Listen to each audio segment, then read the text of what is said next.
Halo teman-teman, apa kabar semuanya? Semoga sehat selalu ya. Film ini menceritakan pasangan muda bernama Gemma dan Tom yang tengah mencari rumah real estate. Akan tetapi, setelah sampai di sebuah real estate tepatnya nomor 9, mereka malah terjebak di sana dan tak bisa keluar dari pemukiman sunyi tersebut. Bagaimana nasib mereka? Mari kita saksikan setelah yang satu ini.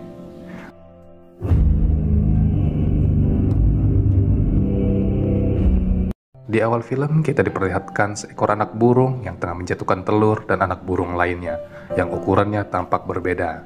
Dan ketika sang induk sampai di sarang anak burung itu, terlihat sudah lebih besar hanya dalam beberapa saat.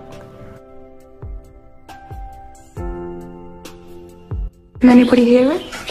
When Lalu film berpindah ke tokoh utama, yaitu Gemma, yang ternyata adalah seorang guru sekolah yang tengah mengajar anak muridnya di kelas. Singkat cerita, jam pelajaran pun selesai. Salah seorang teman Gemma menanyakan Gemma soal rumah yang ingin dicarinya dan menyarankan Gemma untuk segera membelinya. Lalu ia melihat seorang murid yang tengah berada di bawah pohon, memperhatikan burung yang jatuh dari sarang tadi.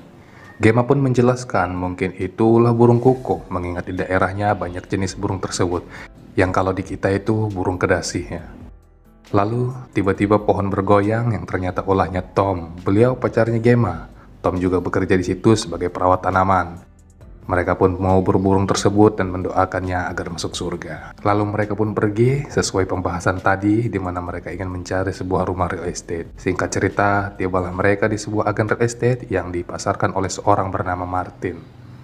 Di sini mereka sedikit berbincang dan nampak Martin dengan gaya dan ekspresi yang saya susah menjelaskannya. My keys, you can follow me. We could arrange an appointment at a later... Martin mulai menawarkan rumah dan fasilitas dan lain-lain kepada Gemma, tapi Tom merasa tidak nyaman dengan cara bicara dan gaya yang terlihat aneh menurutnya. Ia pun mengajak Gemma untuk pergi saja, namun tidak dengan Gemma, ia justru semakin tertarik dengan rumah dan fasilitas yang ditawarkan oleh Martin dan ingin melihatnya terlebih dahulu. Mau tidak mau, Tom harus mengikuti keinginan Gemma tersebut. Singkat cerita, mereka pun pergi bersama Martin dan tak lama sampai ke sebuah perumahan bernama Yonder.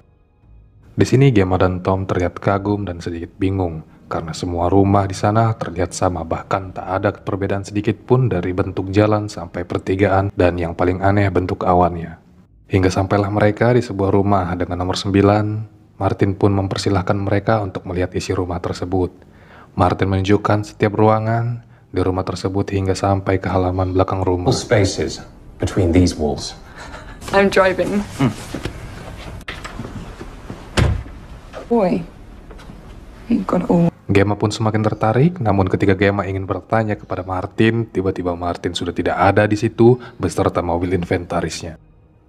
Gemma dan Tom pun bingung, merasa ada yang tidak beres. Mereka pun akhirnya pergi dari situ juga, bahkan membiarkan pintunya terbuka. Namun mereka dibuat bingung karena ternyata mereka hanya berputar-putar melewati rumah nomor 9 tersebut sampai malam pun tiba, dan mereka pun kehabisan bensin tepat di rumah tersebut lagi.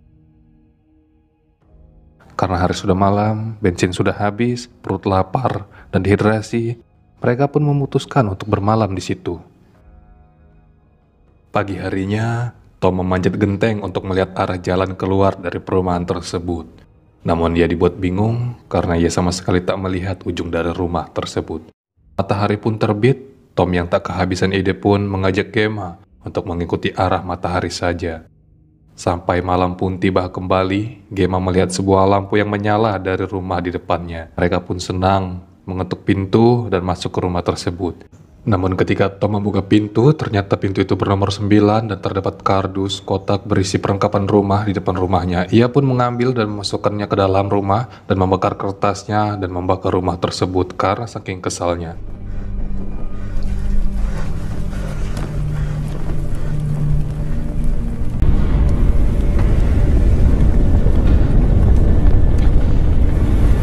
What have you done?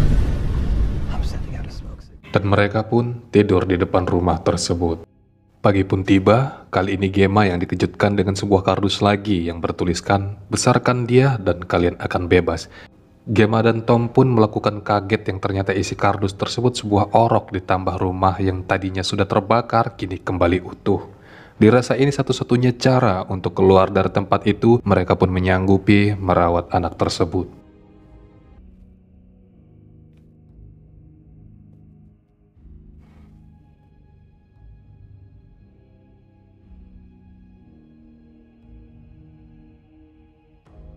Terasa 3 bulan berlalu. Bayi kardus yang dulu diambil kini telah dewasa dengan cepat layaknya ayam negeri. Terlihat wajah Gemma dan Tom yang baru bangun seakan-akan sudah bosan dengan SMS tagihan kulkas di Kredivo. Sebelum lanjut, mari kita perjelas terlebih dahulu. Burung yang ada di awal film tadi adalah sebuah ibarat dari munculnya anak ini, di mana ia bisa tumbuh dengan cepat dan dibesarkan oleh ras makhluk yang berbeda dengan cara paksa. Selain kelakuannya yang ngeselin, suaranya juga yang tak seperti bocil biasanya. Dan yang paling membuat kesal adalah ketika anak ini lapar dan minta makan. Ia selalu berteriak melengking, bahkan membuat kopi saya tumpah saat mereview film ini.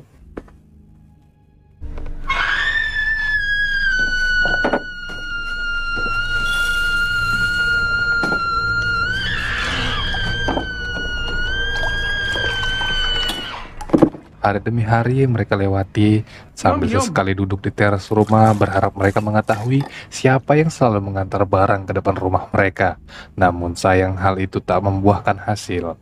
Sambil ditatapi si anak gak jelas tersebut, Tom pun melemparkan puntung rokoknya ke anak tersebut. Namun ketika puntung rokok itu jatuh ke rumput, tiba-tiba saja rumputnya begitu. Ya, kayak begitu. Tom yang melihatnya pun penasaran ketika tanah itu tidak terlihat seperti tanah biasanya. Tom pun bergegas mengambil perlengkapan cocok tanamnya dan mulai menggali tanah tersebut guna mencari jalan untuk kabur dari komplek itu. Mulai dari sini, mereka memiliki tugas masing-masing di mana Tom terus menggali untuk mencari tahu dasar tanah tersebut dan Gemma yang mengurus si anak nggak jelas itu. Keadaan itu membuat mereka jadi jarang berkomunikasi, apalagi melakukan perindustrian di dalam kelambu. Si anak setan cuek aja sambil nonton acara TV nggak jelas. Hingga suatu hari, Tom yang sudah terlihat muak, apalagi saat mendengar anak itu yang selalu berteriak saat minta makan, Tom pun panas. Ia membanting makanan anak itu, lalu menyeretnya untuk dikurung ke dalam mobil. Tom memerintahkan Gemma untuk tidak melepaskan anak itu, memberinya makan, ataupun memperhatikannya.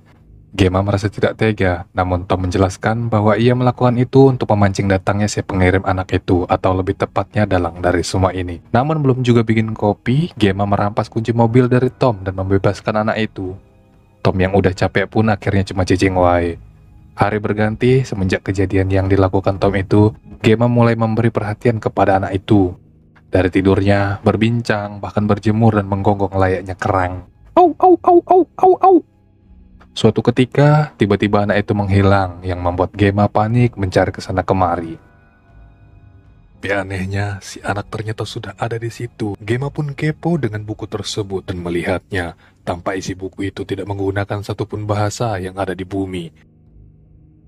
Lalu di buku itu juga terdapat gambar seperti labirin yang biasa ditonton anak itu dan sebuah gambar siklus reproduksi manusia yang tak lazim. Gemma yang penasaran bertanya kepada anak itu kemana sebenarnya ia pergi. Namun sayangnya, orang yang ditemui bocil laknat itu melarangnya untuk memberitahu siapapun. Gemma pun diam dan ia mendapat ide untuk mengetahui seperti apa orang yang ditemui anak itu dengan cara bermain, meniru cara bicara dan gaya seseorang. Anak itu pun mulai meniru Gemma, lalu menjadi Tom. Dan ketika Gemma meminta anak itu untuk memperagakan sosok yang dia temui, inilah yang terjadi. Someone you met today? Pretend to be that person.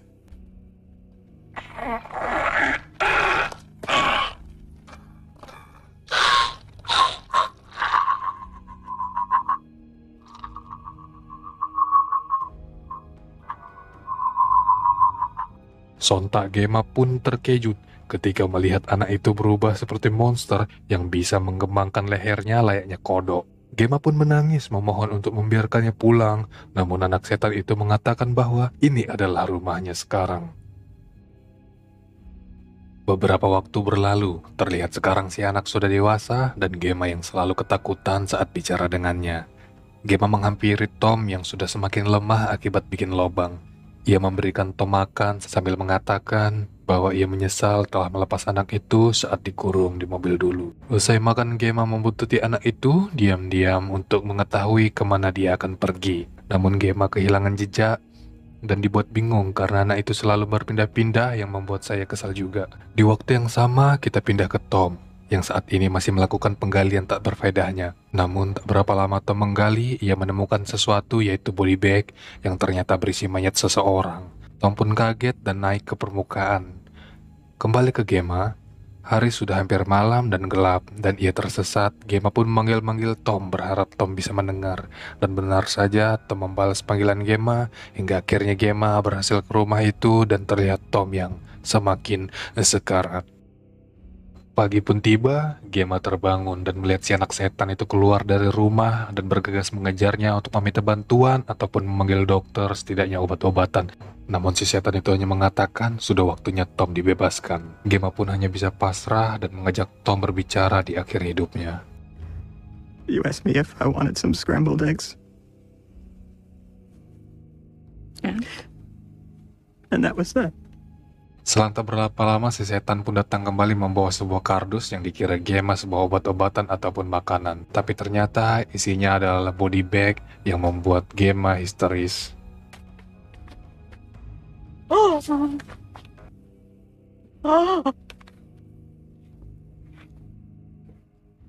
Singkat cerita, Tom pun dibungkus dan dibuang ke lubang yang dia gali sendiri. Singkat cerita lagi, Gemma yang terbangun dari tidurnya langsung birahi ketika melihat si anak setan itu keluar dari pintu dan langsung saja mengambil pacul dan memacul kepala anak itu.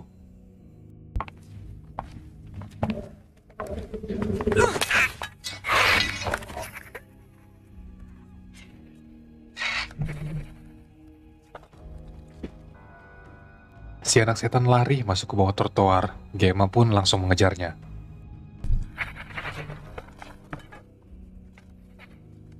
Di sana, Gemma melihat beberapa orang yang ternyata bernasib sama dengannya, yaitu menjadi pengasuh anak setan, di mana orang-orang itu terlihat frustasi, ada yang bunuh diri, dan ada yang tengah santai.